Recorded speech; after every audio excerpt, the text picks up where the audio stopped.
메리 크리스마스.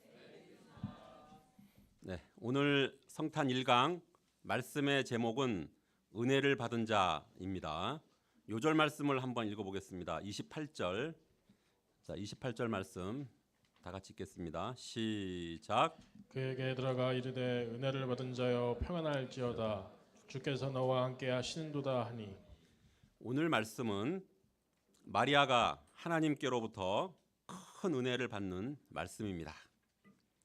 이 시간 마리아가 받은 은혜와 마리아를 통해 탄생하실 예수님을 새롭게 영접하고 우리도 하나님께로부터 받은 은혜를 생각하면서 은혜 받은 자들이 되기를 기도합니다. 어두운 세상에 아기 예수님을 통한 성탄의 기쁨과 감사와 찬양이 온 땅에 임하기를 기도합니다. 제1장 은혜를 받은 자 마리아 26절부터 33절입니다. 26절을 보십시오. 엘리사벳이 성령의 능력으로 세례 요한을 잉태한 지 6째 달이 되었을 때였습니다. 사가랴에게 나타나 놀라운 소식을 전해주었던 천사 가브리엘이 이번에는 하나님의 보내심을 받아 갈릴리 나사렛이란 동네로 급히 갔습니다. 하나님께서는 하나님의 계획과 주권 가운데 하나님의 시간표대로 구원 역사를 진행하고 계셨습니다. 이스라엘은 말라기 선지자 이후 400여 년간 선지자 한 사람 나타나지 않으므로 어둠과 고통 가운데 지내며 구원의 소망이 전혀 보이지 않았습니다. 그러나 하나님께서는 때가 이르자 이스라엘을 궁일이 여기사 소망을 끊지 않으시고 구원 역사를 이루시고 계셨습니다. 천사는 갈릴리 나사렛에서 가서 다윗의 자손 요셉이라 하는 사람과 약혼한 처녀에게 찾아갔습니다. 그 처녀의 이름은 마리아였습니다. 당시 유대의 결혼 풍습은 약혼을 하면 법적으로는 부부가 되었으나 1년 동안은 동거하지 않고 각자 순결을 지키다가 1년 후에 혼례식을 거행하였습니다. 그러므로 마리아는 법적으로는 요셉의 아내였지만 실제로는 순결한 처녀였습니다. 요셉과 약혼한 마리아의 심정이 어땠을까요? 옛날이나 지금이나 약혼을 하고 결혼을 앞둔 이 기간이 신부에게는 가장 행복한 기간일 것입니다. 요셉은 비록 가난한 목수였지만 다윗의 자손으로 믿음의 뿌리가 있는 의인이었고 신실한 사람이었습니다. 마리아는 이런 훌륭한 요셉과 결혼하여 행복한 믿음의 가정을 이루어 살아갈 것을 생각하면 세상에 부러울 것이 전혀 없었습니다. 그녀의 얼굴에는 항상 행복한 미소가 가득하였습니다. 그렇게 결혼의 꿈에 부풀어 조심하며 준비하던 중 어느 날 천사가 찾아와 범상치 않은 인사를 하였습니다. 28절을 보십시오. 다 같이 읽겠습니다. 시작. 그에게 들어가 이르되 은혜를 받은 자여 평안할지어다 주께서 너와 함께 하시는도다 하니. 은혜란 자격 없는 자에게 값없이 주어지는 선물로서 여기서는 특별히 사람에게 주어지는 하나님의 특별한 은총을 가리킵니다. 영어 성경에는 you who are highly favored, 곧 큰 은총을 받은 자라고 표현되어 있습니다. 마리아가 받은 은혜는 일방적으로 하나님의 특별한 호의로 택함을 받아 하나님의 구원 역사에 쓰임받는 것이었습니다. 하나님은 많고 많은 여인들 중에서 특별히 갈릴리 나사렛 시골 처녀 마리아를 택하신 것입니다. 평범한 시골 여인이 하나님의 택하심을 받아 성모가 되어 영원한 구속 역사에 쓰임받는 것이야말로 놀라운 은총이 아닐 수 없습니다. 우리들의 인생을 살펴볼 때도 평범한 인생을 살다갈 우리를 캠퍼스의 양무리들의 목자요 성경 선생으로 쓰임 받도록 택하여 주신 것도 놀라운 하나님의 은혜임을 깨닫습니다. 세상에는 아름답고 의미 있는 일도 참 많지만 죽어서 심판받을 자를 구원하여서 영생을 누리게 하고 하나님께 귀하게 쓰임 받게 하는 일보다 더 아름답고 의미 있는 일은 없습니다. 그 중에서도 캠퍼스 지성인들을 말씀으로 섬겨 구원받고 예수님의 제자요 이 시대의 영적 지도자가 되도록 섬기는 일은 은혜 중에 은혜입니다. 하나님께서 우리를 캠퍼스 개척과 세계 선교 역사를 섬기는 왕 같은 제사장이요 거룩한 백성으로 택해 주신 크신 은총을 인하여 감사 찬송 드립니다. 천사의 말을 들은 마리아의 반응이 어떠했습니까? 29절을 보십시오. 다 같이 읽겠습니다. 시작. 듣고 놀라 이런 인사가 어찌함인가 생각하매 마리아는 천사의 말에 놀라고 불안감을 느끼며 이런 인사가 어찌함인가 생각하였지만 도무지 무슨 뜻인지 알 수가 없었습니다. 이때 천사는 다시 한번 마리아가 하나님의 은혜를 받았음을 강조해서 말했습니다. 마리아여 무서워하지 말라. 내가 하나님께 은혜를 입었느니라. 시골 처녀 마리아가 어떻게 이런 하나님의 특별 은혜를 받을 수 있었습니까? 하나님은 이새의 줄기에서 인류를 구원할 메시아를 허락하시겠다고 약속하셨습니다. 또 처녀가 잉태하여 아들을 낳을 것이라 예언하셨습니다. 하나님은 이 약속과 예언을 성취하시기 위해 다윗의 자손 요셉과 약혼한 자로서 아직 동거하기 전 처녀인 마리아를 택하사 이 약속을 성취하시고자 하신 것입니다. 곧 하나님이 오랫동안 준비해 오신 하나님의 구속 역사를 이루시는 결정적인 정점에 마리아를 택하사 쓰임받게 하신다는 것입니다. 이는 천사가 강조한 대로 하나님의 크신 은혜를 입은 것이었습니다. 그러므로 무서워할 필요가 없다고 합니다. 천사는 이어서 장차 마리아의 몸을 빌려 탄생하실 예수님이 어떤 분이신가를 말해줍니다. 이는 마리아가 얼마나 큰 은혜를 받았는가를 알게 하는 것입니다. 그러면 장차 탄생하실 아기 예수님은 어떤 분이십니까? 첫째로 그 이름을 예수라 하라. 32절 1절을 보십시오. 다 같이 읽겠습니다. 시작. 예수라는 이름은 구원자란 뜻입니다. 예수님은 죄에서 우리를 구원하실 구원자가 되십니다. 인간은 아담의 범죄 이후 죄와 심판에서 사망의 권세에서 구원받기를 갈망하고 있습니다. 그러나 인간의 노력이나 제도는 죄성을 지닌 인간을 근본적으로 구원할 수 없습니다. 어떤 완벽한 율법도 또 인간을 구원할 수 없고 지극정성으로 돌을 닦아도 자신을 죄에서 구원할 수 없습니다.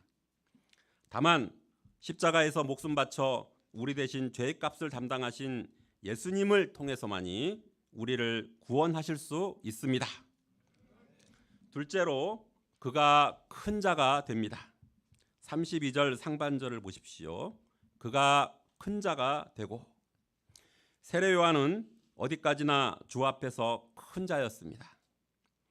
그러나 예수님은 본체가 큰 자, 즉 위대하신 분이십니다. 예수님은 모든 면에서 위대한 자가 되십니다. 그 인격이 위대하셔서 어떠한 죄인도 다 품고 섬기시는 위대한 섬기는 종이십니다. 이기적인 세리마태나 또 사마리아 여인이나 스승을 배반한 배은망덕한 가룟 유다까지도 끝까지 품고 섬겨주셨습니다. 예수님은 또 능력이 위대하셔서 말씀의 권세자, 죄사함의 권세자, 또 치유의 권세자, 심판의 권세자가 되십니다. 또 예수님의 하시는 일이 위대하십니다. 죄로 인해 영원한 심판에 이르게 된 인간의 죄와 죽음 문제를 해결해 주셨습니다. 예수님은 자신을 온전히 희생하심으로 죄와 죽음 문제를 100% 완전히 해결해 주시고 모든 믿는 자들에게 영생을 얻게 하셨습니다. 예수님은 모든 면에서 가장 위대하신 자가 되십니다. 셋째로 지극히 높으신 이의 아들이십니다. 32절 중반절을 보면 지극히 높으신 이의 아들이라 일컬어질 것이요 라고 말합니다. 이는 예수님의 신성을 말해줍니다.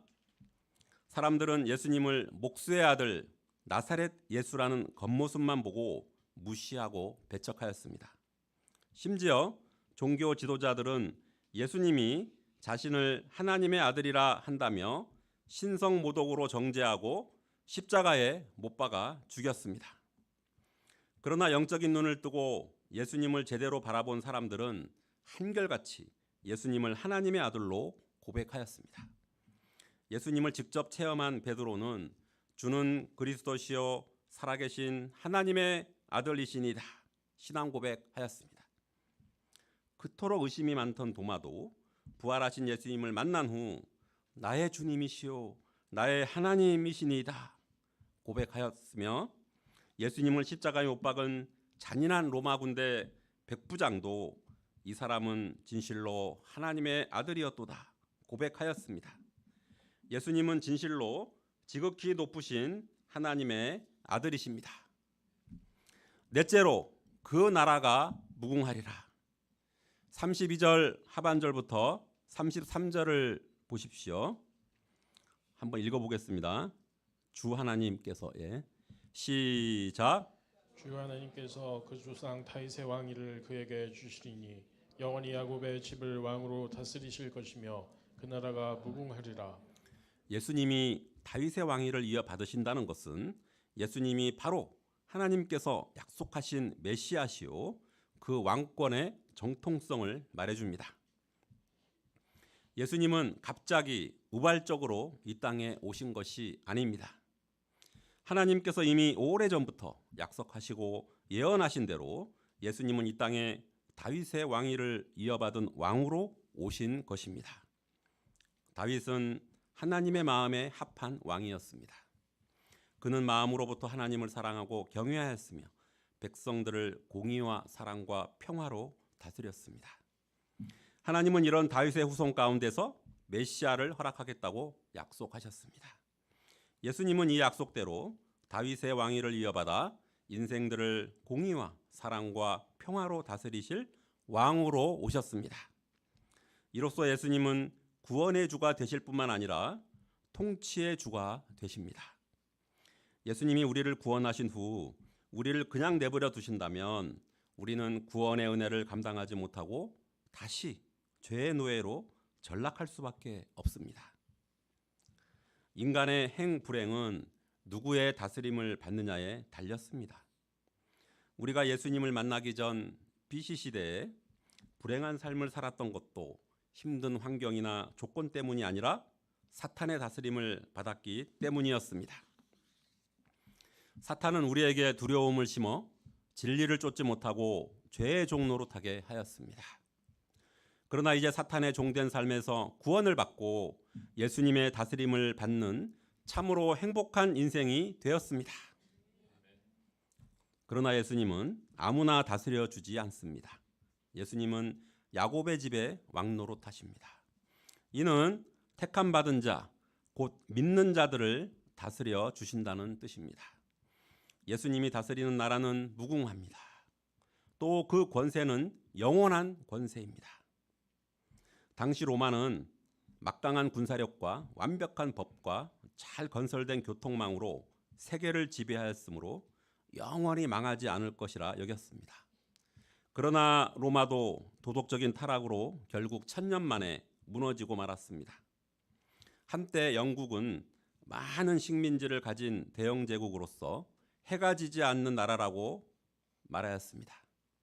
그러나 이런 세력은 얼마 가지 못했습니다.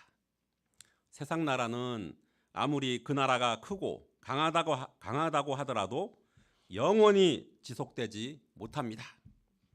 그러나 예수님이 다스리는 나라는 결코 망하지 아니하며 그 권세는 영원합니다.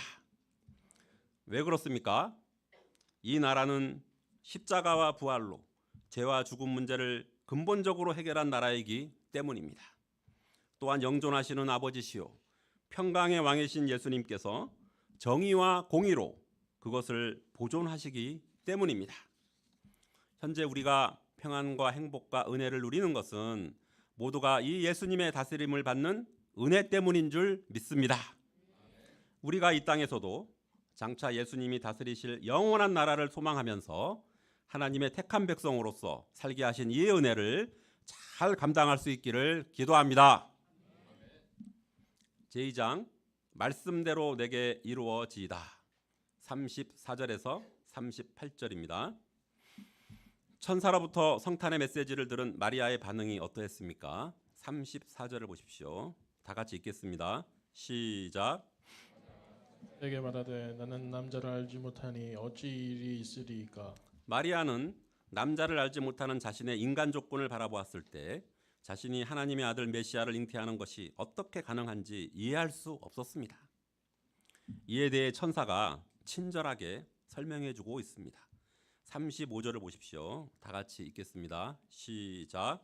내가 대답하여 이르되 성령이 내게 임하시고 지극히 높으신 이의 능력이 너를 덮으시리니 이러므로 나실 바 거룩한 이는 하나님의 아들이라 일컬음지리라. 예수님의 동정녀 탄생은 인간의 이성을 초월하여 하나님께서 성령의 능력으로 하실 일입니다. 예수님께서 이렇게 신비스럽게 탄생하셔야 할 이유는 예수님이 하나님과 인간 사이에 온전한 중보자가 되시기 위함이었습니다. 이를 위해서는 완전한 하나님이신 동시에 완전한 인간이 되셔야 했습니다. 그러므로 예수님은 아담의 원죄에서 완전히 자유한 몸으로 오시고자 성령의 능력으로 태어나서 거룩한 하나님의 아들로 오신 것입니다. 천사는 마리아에게 믿음을 심기 위해 한 가지 증거를 제시하였습니다. 마리아의 친족 엘리사벳은 본래 임신하지 못한 자였으나 지극히 높으신 이의 능력이 임했을 때 늙은 나이에 잉태되어 이미 6달이나 되었습니다. 천사는 이 사실을 기초로 대저 하나님의 모든 말씀은 능하지 못하심이 없느니라 믿음을 심어 주었습니다. 하나님의 모든 말씀은 반드시 그대로 이루어집니다. 믿음이란 하나님의 말씀이 그대로 이루어질 것을 믿는 것입니다. 천사의 말을 들은 마리아는 어떻게 했습니까? 38절을 보십시오. 다 같이 읽겠습니다. 시작.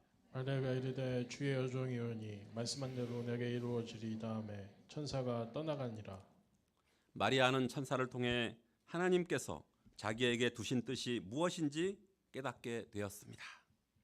이때 그녀는 약혼한 요셉과 상의하거나 부모님의 허락을 받아 결정하겠다고 하지 않았습니다. 마리아는 즉시 하나님의 말씀에 의지하여 결단하였습니다. 마리아가 이런 결단을 한다는 것은 인간적으로 너무나 쉽게 앞뒤 안 가리고 무모한 결정을 한 것처럼 보입니다. 당장에 사랑하는 요셉으로부터 받게 될 오해와 사람들로부터 받게 될 비난과 하루아침에 부도덕한 여인이 되어 돌에 맞아 죽어야 할 생명의 위협까지 각오해야 했습니다. 이 결단으로 인해 이제껏 꿈꿔왔던 아기자기한 결혼에 대한 꿈과 소망은 무참히 깨어지게 될 것입니다. 이렇게 작은 꿈을 부인하기가 참으로 어렵습니다. 사람들은 고난이 따르는 위대한 삶보다도 고난이 없는 아기자기한 삶을 원합니다. 열국의 아비요 어미가 되는 것이 하나님의 뜻인 줄 알지만 세상 욕심을 할례하는 아픔을 감당하기 싫어서 생활인으로 사는 사람들이 많습니다. 위대한 목자요 성경 선생으로 쓰임 받는 것이 좋은 줄 알지만 양들을 섬기는 고난과 아픔을 감당하기 힘들어서 양 없이 조용히 소시민적으로 사는 쪽을 택합니다. 그러나 마리아는 자기의 개인적인 꿈보다도 하나님의 원대한 구속 계획을 앞세웠습니다. 마리아가 이렇게 어려운 결단을 할 수 있었던 근거가 무엇이었습니까? 주의 여종이오니 I am the Lord's servant. 여기서 여종이란 당시 가장 낮은 계급의 여자 하인을 가리키는 말이었습니다. 마리아는 하나님을 자신의 주인으로 자기 자신은 그 주인 앞에 가장 낮은 자로 보았습니다. 그녀에게는 주의 여종으로서의 분명한 자세가 있었습니다. 그녀는 요셉의 약혼녀요 부모의 딸이기 전에 주의 여종이라는 주님과의 관계성을 최우선적으로 앞세웠습니다. 종이 주인의 방향에 절대 순종하는 것은 당연합니다. 그녀는 주님의 여종으로서 주님께서 원하시면 언제든지 기꺼이 자신을 드릴 수 있는 준비가 되어 있었습니다.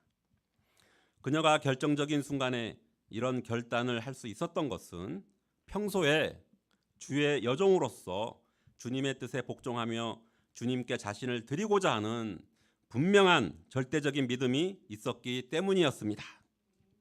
하나님은 이렇게 준비된 자를 귀하게 사용하십니다. 하나님께서는 순종하는 믿음의 종 한 사람을 통해 구속 역사를 이루어 가십니다. 마리아뿐 아니라 신자들은 모두 다 주님의 종입니다. 그러나 주님과의 근본적인 관계성보다 사람들과의 관계성, 또 자기 생각, 자기 꿈을 앞세울 때 하나님의 뜻에 자기를 드릴 수 없습니다. 주의 종이라는 신분은 가장 근본적인 주님과의 질서입니다. 이 질서가 어그러질 때 주님을 기쁘시게 할 수 없습니다. 우리가 주님의 뜻에 순종하기 싫을 때 많은 합리적인 이유나 타협안을 내놓을 수 있습니다. 그러나 그때 하나님의 은혜를 놓치게 됩니다. 우리가 평소에 주의 종이라는 정체성과 영적 질서를 분명히 할 수 있기를 기도합니다. 또한 말씀대로 이루시는 주님 앞에서 말씀대로 이루어 주시도록 믿음으로 순종하는 종들이 되기를 기도합니다. 제3장 마리아의 찬송시 39절에서 56절입니다. 마리아는 믿음으로 어려운 결단을 했지만 누군가의 도움과 위로가 필요했습니다. 이때 마리아는 요셉을 찾아가 자초지종을 설명하고 이해와 동정을 구하거나 옆집의 절친한 친구를 찾아가 마음의 괴로움을 하소연하며 스트레스를 풀지 않았습니다. 마리아는 빨리 일어나 유대 산골에 있는 엘리사벳을 찾아갔습니다. 갈릴리 나사렛에서 남쪽 유대 산골까지는 약 120km나 되는 먼 거리였습니다. 교통수단이 좋지 않은 시절에 연약한 자매님이 사나운 짐승이나 강도의 위험을 무릅쓰고 엘리사벳을 찾아간 것은 영적인 조언을 듣고 믿음의 확신을 얻고자 함이었습니다. 마리아의 문안을 받은 엘리사벳은 마리아를 어떻게 영접했습니까? 41절에서 45절을 보십시오. 다 같이 읽어보겠습니다. 시작. 엘리사벳이 마리아가 문안함을 들으매 아이가 복중에서 뛰노는지라. 엘리사벳이 성령의 충만함을 받아 큰 소리로 불러 이르되 여자 중에 내가 복이 있으며 내 태중의 아이도 복이 있도다. 내 주의 어머니가 내게 나오니 이 어찌 된 일인가. 보라, 내 문안하는 소리가 내 귀에 들릴 때 아이가 내 복중에서 기쁨으로 뛰놀았도다. 주께서 하신 말씀이 반드시 이루어지리라고 믿은 그 여자에게 복이 있도다. 엘리사벳은 마리아를 보며 성령이 충만하여 큰 소리로 축복하였습니다. 엘리사벳은 나이 어린 마리아를 조카로 대하지 않고 내 주의 어머니라고 칭함으로 마리아의 영적인 정체성에 대한 확신을 심어 주었습니다. 그리고 마리아의 믿음의 결단을 축복해주며 주께서 하신 말씀이 반드시 이루어지리라 하므로 마리아에게 하나님께 대한 믿음의 확신을 심어 주었습니다. 이는 엘리사벳 자신이 말씀대로 흠이 없이 살고자 투쟁하였을 때 성령의 능력으로 잉태한 체험에서 나오는 믿음의 말이었습니다. 우리는 엘리사벳을 통하여 사람을 어떻게 도와야 할지를 배울 수 있습니다. 카운셀러는 평소에 하나님 앞에서 간절히 기도함으로 성령 충만해야 하나님 편에서 분별하여 영적으로 잘 도울 수 있습니다. 또한 상대방이 감당해야 할 고난보다 받은 바 은혜를 기억하고 믿음으로 은혜를 감당하도록 도울 수 있습니다. 그래서 믿음을 더 믿고 하나님께 더 가까이 나가도록 도와주어야 합니다. 엘리사벳의 성령 충만한 카운셀링을 들었을 때 마리아는 그녀의 마음속에 있던 모든 불안과 염려와 두려움의 먹구름이 깨끗이 사라지게 되었습니다. 그리고 그녀의 영혼에 기쁨과 찬송이 임했습니다. 46절에서 48절을 보십시오. 다 같이 읽겠습니다. 시작. 마리아가 이르되 내 영혼이 주를 찬양하며 내 마음이 하나님 내 구주를 기뻐하였으면 그의 여종의 비천함을 돌보셨습니다. 보라, 이제 우르는 만세의 날을 복이 있다 일컬으리로다. 마리아는 비천한 자를 돌보신 하나님을 찬양하고 있습니다. 마리아가 하나님의 부르심 앞에서 믿음으로 순종하고 성령의 은혜를 덧입었을 때 먼저 자신이 비천한 자임을 깨닫게 되었습니다. 마리아가 어떤 점에서 비천한 자입니까? 그녀는 이방의 갈릴리로 멸시받던 갈릴리 나사렛의 평범한 시골 처녀였습니다. 세상적 관심을 끌만한 특별한 학벌이나 능력이나 배경을 가진 자도 아니었습니다. 벽촌 시골 동네에서 한 남자의 아내로 살아갈 평범한 여인이었습니다. 무엇보다도 그녀는 거룩한 영광의 하나님 앞에 섰을 때 스스로 얼마나 비천한 자인가 깨달았습니다. 그런데 이러한 비천한 여인에게 성자 예수님을 잉태하고 탄생시키는 성모로 하나님이 소망을 두셨습니다. 마리아는 하나님의 특별하신 은총을 입고 메시아의 모친이라는 칭호를 받게 된 것을 생각할 때 한없이 비천한 자신을 돌보신 주님의 은혜에 감격하여 찬양하지 않을 수 없었습니다. 49절 50절을 보십시오. 다 같이 읽겠습니다. 시작. 하시니가 큰 일을 내게 행하셨으니 그 이름이 거룩하시며 긍휼하심이 두려워하는 자에게 대대로 이르는도다. 능하신 이가 마리아에게 행하신 큰 일은 예수님을 마리아의 몸에 잉태케 하신 것을 가리킵니다. 인류의 구세주가 그 약속하신 바대로 마침내 처녀의 몸에 잉태되어 이 세상에 오신 일이야말로 진정으로 위대한 일입니다. 이 위대하신 일을 행하신 이는 진실로 거룩하신 하나님이십니다. 하나님의 긍휼하심은 과거에나 오늘이나 앞으로도 영원토록 대대로 하나님을 경외하고 두려워하는 자에게 임하십니다. 마리아는 이 일을 통해 만유의 주관자 하나님을 만나게 되었습니다. 하나님은 그의 팔로 힘을 보이사 마음의 생각이 교만한 자들을 흩으십니다. 하나님은 권세가 있다고 그 권세를 믿고 자만해하는 자를 그 위에서 내리치셨으며 비천한 자를 높이십니다. 하나님은 언제나 심령이 교만한 자를 대적하시고 겸손한 자를 높이십니다. 줄인 심령으로 주의 은혜를 사모하는 자에게는 좋은 것으로 배불리셨지만 스스로 나는 부자라 부족한 것이 없다고 하는 자는 빈손으로 보내십니다. 이 하나님은 공의가 충만하신 분이십니다. 더 나아가 하나님은 조상들과 맺은 언약대로 그 자손들에게 영원히 행하는 신실한 하나님이십니다. 마리아는 영적인 눈을 떠서 하나님을 깊이 만나고 하나님의 크신 은혜를 심령으로 영접하고 이를 기쁨으로 감당하고자 위대한 결단을 하였습니다. 이를 통해 그녀는 성모 마리아가 되어서 만세에 복 있는 여인이 되었습니다. 오늘 말씀을 준비하면서 비천한 제가 하나님께 얼마나 큰 은혜를 받은 자이가 깊이 깨닫게 되었습니다. 저는 하나님을 전혀 모르는 불신자 집안에서 태어나 제주도 고시 집안의 장손으로 자라 집안 제사에 절대적으로 참석하여 제사 지내는 법을 배우고 가문의 전통을 지키는데 앞장섰습니다. 친할머니는 독실한 불교 신자였으므로 저도 어릴 때 할머니와 함께 절에도 많이 다녔습니다. 특히 고3 시절 대학 입시 며칠 전에 스님들이 집에 찾아와 불공을 드렸고 시험 당일에는 몸에 부적을 지니고 시험을 치르기도 하였습니다. 이처럼 영적으로 무지하고 우상을 숭배하는 가정에서 자란 저는 제 스스로는 도저히 하나님을 인격적으로 만날 수가 없던 자였습니다.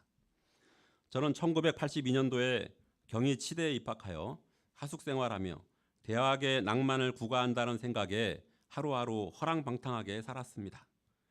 이렇게 대학 1년을 지내고 나니 대학 생활이 너무도 허무하고 무의미하게 느껴졌습니다.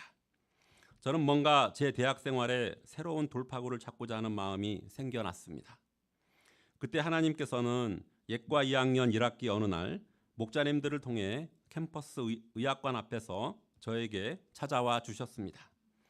저는 창세기 말씀 공부를 시작하며 하나님을 조금씩 알아가게 되었고 그해 여름방학에 단양 8경 여름수양에 극적으로 참석하여 요한복음 4장 사마리아 여인과 대화하신 예수님 말씀을 통해 큰 은혜를 받게 되었습니다. 그리고 이후에 경성센터 최초의 제자 그룹인 영 라이온스 제자팀의 일원이 되고 또 치대의 조상이 되어서 학생 시절 제자 훈련을 받으며 영적으로 성장하게 되었습니다. 그 후에 불신자 집안의 강한 핍박을 받을 때마다 잘 견디게 도와주시고 졸업해서도 경희의료원 치과병원 보존과 수련의로 남아 캠퍼스 복음 역사를 섬기도록 도와주셨습니다. 그리고 불가능하게만 보였던 믿음의 결혼을 이루게 하심으로 본격적으로 저희 가정을 통하여 수많은 양들을 말씀으로 먹이고 제자 양성하는 역사에 귀하게 쓰임받게 하셨습니다. 그리고 자녀들도 4명이나 허락하시고 주님의 은혜 가운데 2세 목자들로 잘 자라게 하시고 좋은 동역자가 되게 하셨습니다.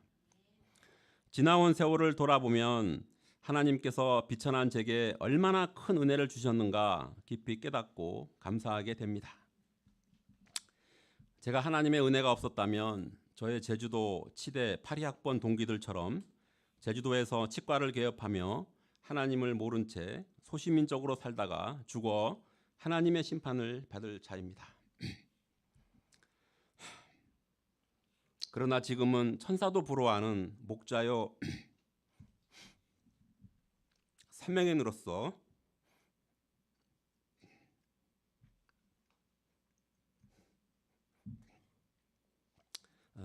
비천한 제 내면에 예수님을 모시고 또 생명의 말씀과 복음을 담아 증거하는 은혜 받은 삶이 되게 하셨습니다.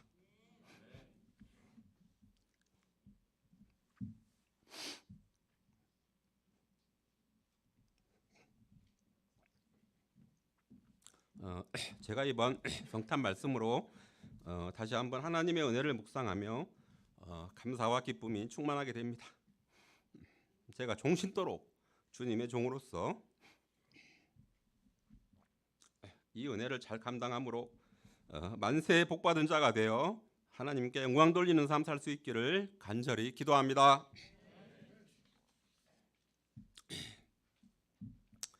결론적으로 우리도 2023년 성탄절을 준비하며 나에게 임한 하나님의 은혜를 주의 종이오니 말씀대로 내게 이루어지이다 고백할 수 있기를 기도합니다.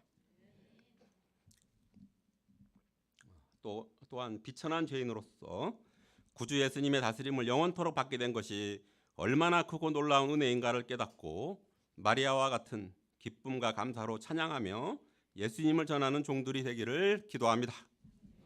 기도하겠습니다. 감사하신 아버지 하나님, 비천한 저희들에게 큰 은혜를 주셔서 감사를 드립니다.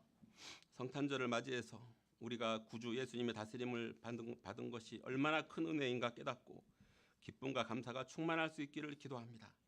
또한 주의 종의 자세로 하나님의 구속 역사를 충성스럽게 잘 섬겨나가기를 기도합니다. 귀한 말씀 주심을 감사하고 저희는 다만 예수님의 이름으로 기도합니다. 아멘.